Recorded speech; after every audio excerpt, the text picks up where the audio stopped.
Est-ce que, selon toi, les départements de TI des entreprises communiquent assez avec les différents business units d'une entreprise? If you're a very mature organization with multiple levels, usually you'll find that the senior suite will have that connection and it will translate down.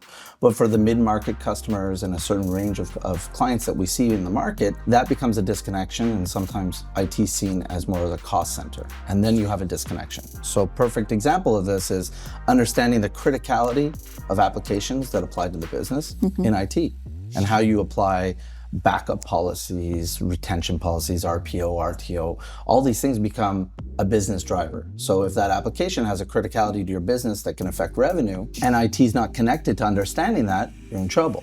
And a second phase for that would be understanding where the company wants to evolve to, so you can have the proper foundation in place. No different than building a house. If you know you're going to put 2 or 3 stories on it, your foundation has to be able to incorporate that. Puis c'est quoi les risques d'une entreprise où il y a une espèce de disconnect entre les besoins de la business versus ce que les TI sont en mesure de fournir comme service ou de faire? Well, it slows down your time to market, that's for sure, because you're reactive. You're finding out after the fact and you're trying to adjust. The business could be taking decisions on where to grow, where to expand, where to go into a different direction, and IT is not ready to support them, which means now you're going to get a slowdown. So there's the disconnect. So the risk is not being agile. And the other risk is just around recovery and disaster recovery. We'll take an accounting firm, for example. They have applications that are responsible for time tracking and billing. That's a relatively not very, let's say, intense software or application,